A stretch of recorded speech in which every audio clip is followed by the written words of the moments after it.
ஒவ்வொரு திருக்குறளையும் அதன் பொருளையும் கூறுவதுடன் அந்த திருக்குறளின் பொருளோடு தொடர்புடைய ஒரு இனிய தமிழ் திரைப்பட பாடல் வரிகளோடு அந்த திருக்குறளின் பொருளை இணைத்து விளக்கங்கள் கூறி அத்திருக்குறளின் பொருளை மேலும் விளங்கச் செய்து அந்த திருக்குறளின் சீரிய கருத்தினை இந்த பிரபஞ்சம் முழுவதிலும் உள்ள மக்களினுடைய நிகழ்கால வாழ்வியல் முறைகளோடு இணைக்கின்ற ஒரு முயற்சி தான் இந்த கருத்தாக்கத்தினுடைய நோக்கம்.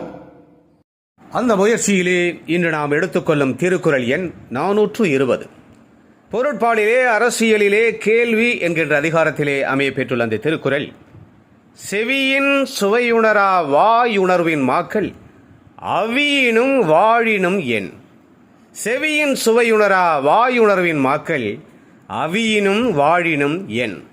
அதாவது கேள்வி அறிவின் மூலம் கிடைக்கின்ற சுவையினையும் அதனால் ஏற்படுகின்ற நன்மைகளையும் உணராமல் வாயில் இருக்கின்ற நாக்கினால் உணரப்படுகின்ற சுவைக்காக மட்டும் வாழுகின்ற மிருகங்களை ஒத்த மனிதர்கள் இவ்வுலகிலே வாழ்ந்திருப்பதாலோ அல்லது இறந்து போவதாலோ என்ன பயன் ஏற்படும் என்பது இந்த திருக்குறளின் அற்புதமான கருத்தாகும்.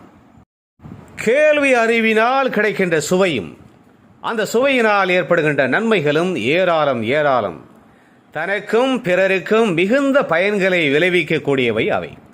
இவ்வாறு இருக்க வாயிலே இருக்கின்ற நாக்கின் சுவையை மட்டுமே கருதி வாழுகின்ற பகுத்து அறிவு இல்லாத மிருகங்களை ஒத்த மனிதர்கள் இவ்வுலகிலே வாழ்ந்து இருந்தாலும் இறந்து போனாலும் இந்த உலகில் வாழ்கின்ற பிறருக்கு எந்த பயனும் விளையப் போவதில்லை என்கின்ற இந்த திருக்குறளின் அருமைமிக்க கருத்தோடு தொடர்புடைய இனியதொரு தமிழ் திரைப்பட பாடல் வரிகளை நாம் தேடுகின்ற பொழுது கவிஞர் வைரமுத்து எழுதியிருக்கிற ஒரு அருமையான பாடல் வரிகள் நம் நினைவுக்கு வருகிறது.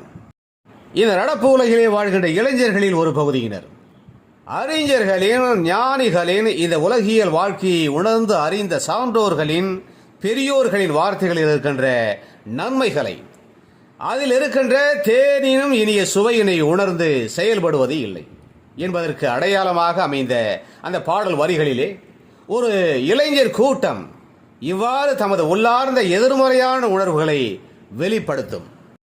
அந்த இளைஞர் கூட்டத்தினர் இவ்வாறு அந்த பாடல் வரிகளிலே கூக்குரலிடுவார்கள்.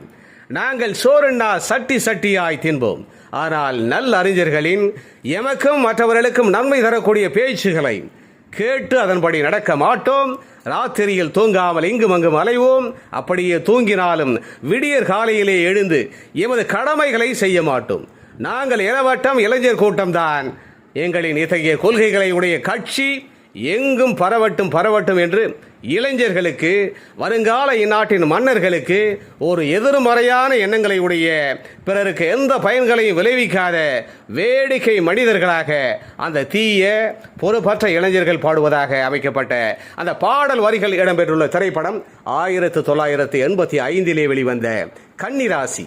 வைரமுத்துவின் வரிகளுக்கு இளையராஜா இசையமைத்து இளையராஜாவுடன் தீபன் சக்கரவர்த்தி, கிருஷ்ண சந்தர், TKS கலைவாணன் உள்ளிட்டோர் பாடுகின்ற அந்த பாடல் வரிகள் இதோ என் குரலில் உங்களுக்காக. சோறுன்னா சட்டி திம்போம், சொன்ன பேச்சை கேட்க மாட்டோம். சோறுன்னா சட்டி திம்போம், சொன்ன பேச்சை கேட்க மாட்டோம். ராத்திரிக்கு தூங்க மாட்டோம், விடிய காலம் முழிக்க மாட்டோம். ராத்திரிக்கு தூங்க மாட்டோம், விடிய காலம் முழிக்க மாட்டோம். இளவட்டம் இளவட்டம் தான் எங்க கட்சி பரவட்டும் பரவட்டும் தான். இளவட்டம் இளவட்டம் தான் எங்க கட்சி பரவட்டும் பரவட்டும் தான். சோறுன்னா சட்டி திம்போம், சொன்ன பேச்சை கேட்க மாட்டோம். ராத்திரிக்கு தூங்க மாட்டோம், விடிய காலம் முழிக்க மாட்டோம். ராத்திரிக்கு தூங்க மாட்டோம், விடிய காலம் முழிக்க மாட்டோம். இளவட்டம் இளவட்டம் தான் எங்க கட்சி பரவட்டும் பரவட்டும் தான். இளவட்டம் இளவட்டம் தான் எங்க கட்சி பரவட்டும் பரவட்டும் தான். சோறுன்னா சட்டி திம்போம், சொன்ன பேச்சை கேட்க மாட்டோம். சோறுன்னா சட்டி திம்போம், சொன்ன பேச்சை கேட்க மாட்டோம்.